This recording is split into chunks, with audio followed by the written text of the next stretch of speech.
नमस्कार। जय गुरुदेव, जय गायत्री माँ। पंडित श्री राम शर्मा आचार्य वाङ्मय 32 रामायण की प्रगतिशील प्रेरणाएं स्वाध्याय के क्रम में हमारा क्रम चल रहा था। राम नाम पारायण ही नहीं, गुण पारायण भी बने। इस क्रम में आज हम भाग 2 उसके आगे अध्ययन करेंगे। पृष्ठ क्रमांक है 2.133। हिय सप्रेम सुमिरहु सब भरतहि, निज गुणशील राम बस करतहि। भगवान संतों के वश में रहने का कारण उनके गुणों को ही बताते हैं। सुनी मुनि संतन के गुण कहूँ, जिनते मैं उनके बस रहूँ। सीता जी का हरण होने पर वे सबसे पहले उनके गुणों का ही स्मरण करके दुखी होते हैं। हाँ गुण खानि जान की सीता, रूपशील वृत नेम पुनीता। गुणी व्यक्ति किसी भी वेश अथवा वंश का हो, वह भगवान को प्रिय है। राक्षस होते हुए भी विभीषण को इसी कारण प्रिय मानते हैं। सुन लंकेश सकल गुण तोरे, ताते तुम अतिशय प्रिय मोरे। भगवान की स्पष्ट घोषणा है कि गुणवान सज्जन उन्हें प्राणों के समान प्रिय हैं। उत्तरकांड में भरत जी को संतों के लक्षण समझाते हुए कहते हैं, विषय अलंपटशील गुनागर, पर दुख दुख सुख सुख देखे पर। निंदा स्तुत उभय सम, समता मम पद कंज। ते सज्जन मन प्राण प्रिय, ते सज्जन मम प्राण सम। गुण मंदिर सुख पुंज। वे किसी को दंड देते हैं तो उसे दुर्गुणों के कारण ही देते हैं। उनकी इस मर्यादा को जानने के कारण बाली श्री राम का बाण खाकर कहता कि हे प्रभु, मेरा कौन सा अवगुण है जिसके कारण आपने मुझे मारा। मैं बैरी सुग्रीव प्यारा, अवगुण कवन नाथ मुहि मारा।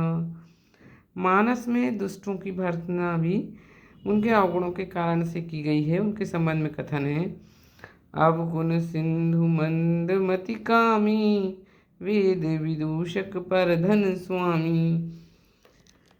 मानसकार की आकांक्षा है कि लोग गुणों को ग्रहण करें और अवगुणों को त्यागें, किंतु गुण अवगुण का ठीक प्रकार भेद किए बिना लोग उन्हें छोड़ने अथवा अपनाने में सफल नहीं हो सकते।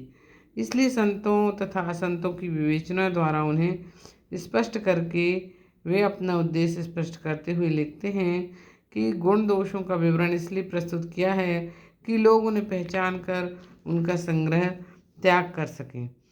खल अघ अगुण साधु गुण गाहा, उभय अपार उदरि अवगाहा। तेहि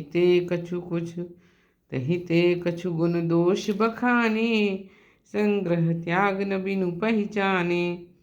इसी उद्देश्य से कथा प्रसंगों में भगवान श्री राम के गुणों का ही विवरण कहा सुना जाता है। ऋषि याज्ञवल्क्य जी भारद्वाज जी के प्रश्नों के उत्तर में राम कथा प्रारंभ करते हुए स्पष्ट निर्देश देते हैं कि कथा में गुणों का प्रकरण प्रधान है, उसे ध्यानपूर्वक सुनना धारण करना चाहिए।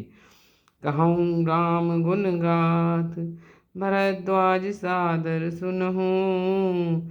भवभंजन रघुनाथ, भज तुलसी तजिमान मद। तुलसीदास जी की ऐसी ही गुण प्रधान कथा कहना चाहते हैं। अतः विद्वान पूर्व पुरुषों से प्रेरणा लेकर अपनी लेखनी संभालते हैं। तेहि बल मैं रघुपति गुण गाथा, कहूँ नाई राम पद माथा। मानस में हर भक्त भगवान की कथा का विस्तार करने के लिए उनके गुणों का ही बखान करते हैं। नारद जी भी गुणों की गंगा प्रवाहित करने की कला में प्रवीण हैं। अस कही चले देव ऋषि, करत राम गुणगान। हरि माया बल बरनत, पुनि पुनि परम सुजान। एक बार कर तल बर बीना, गावत हरि गुण गान प्रवीणा। भगवान तो गुण सिंधु हैं ही, उनके भक्त और परिजन भी गुणी हैं। भक्त भगवान में हो जाता है, ईश्वर चेतना रूप है।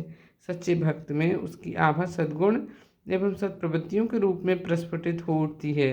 मानस के भगवान की निकटता प्राप्त करने वाली सौभाग्यशाली पात्र प्रभु की तरह गुणों के भंडार हैं। भरत जी के सद्गुणों को देखकर भक्तराज हनुमान उन्हें सद्गुण सिंधु स्वीकार करते हैं। भगवान के सच्चे भक्त को स्वभावतः ऐसा ही होना चाहिए, यह उनका मत है। रघुवर निज मुख जासु गुण, गण कहत अग जगन्नाथ जो, काहे न होए विनीत परम, पुनीत सद्गुण सिंधु सो। भरत जी के गुणों को देखकर भगवान के प्रति उनकी सच्ची प्रीति और भक्ति की सार्थकता से वे गदगद हो जाते हैं और मार्ग में उनकी सराहना मन ही मन करने जाते हैं। भरत बाहुबलशील गुण, प्रभु पद प्रीति अपार, मन महु जात सराहत, पुनि पुनि पवन कुमार। भगवान का काम करने में गुणी ही समर्थ होते हैं। भगवान गुण संपन्न व्यक्तियों को ही अपने कार्य का उत्तरदायित्व सौंपते हैं। अंगद को दूत के रूप में लंका भेजते समय वे उन्हें गुणधाम कहकर संबोधित करते हैं। बाल तनय बुध बल गुण धामा, लंका जाहु तात मम कामा। भक्तराज हनुमान तो सुंदरकांड के पूर्व वेदना में सब गुणों का भंडार कहा गया है। भक्तराज हनुमान को तो सुंदरकांड के पूर्व वेदना में सब गुणों का भंडार कहा गया है। इसी कारण उन्हें रघुवीर जी के मुख्य दूत बनने का सौभाग्य प्राप्त हुआ। सकल गुण निधानम बान राणामधीशम, रघुपति वरदूतम वात जातम नमामि। और भी सभी भक्तों में भगवान के गुणों के प्रति प्रेम और वे स्वयं गुणी हैं।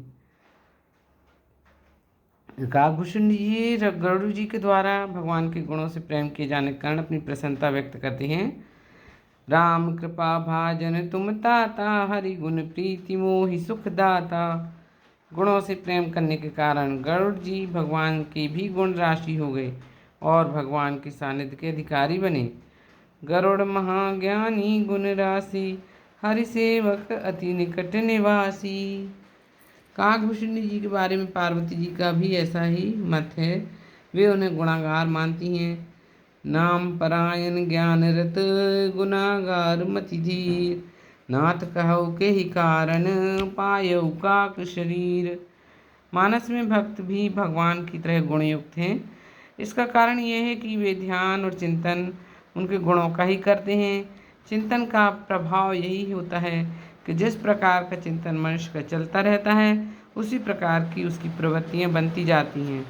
भगवान का गुण रूप में चिंतन करना ही सबसे उत्तम ढंग है। नाम जप का उद्देश्य भी यही है। जब हम किसी व्यक्ति का नाम लेते हैं तो तुरंत उसके आकार, प्रकार, गुण, स्वभाव का चित्र हमारे मानस में खिंच जाता है।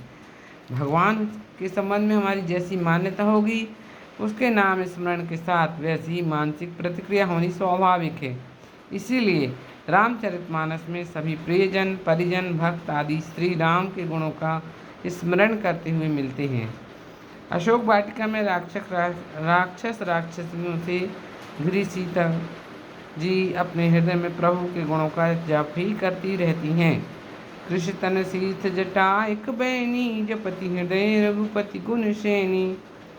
हनुमान जी भी इस मर्म को जानते हैं। जब वे जहाँ पहुँचते हैं तो सीता जी के ध्यान को आकर्षित करने के लिए श्री रामचंद्र जी के गुणों का वर्णन प्रारंभ कर देते हैं। रामचंद्र गुण बरने लागा, सुनते सीता कर दुख भागा। अयोध्यावासी नागरिक भी इसी क्रम को अपनाते हैं। चित्रकूट से लौटते हुए मार्ग में किसी से बात नहीं करते, सभी भगवान के गुणों के चिंतन में डूबे हुए चलते जाते हैं। प्रभु गुण ग्राम गणत मन माही, सब चुपचाप चले मग जाही। गुण रूप में भगवान का प्रकाश जब हृदय में भासित होता है तो भक्त का हृदय उल्लास से भर जाता है।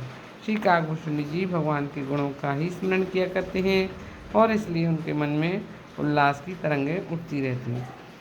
इति श्री आज का स्वाध्याय यहीं तक। कल पुनः अगले पृष्ठ पर स्वाध्याय करेंगे। तब तक के लिए नमस्कार। जय गुरुदेव।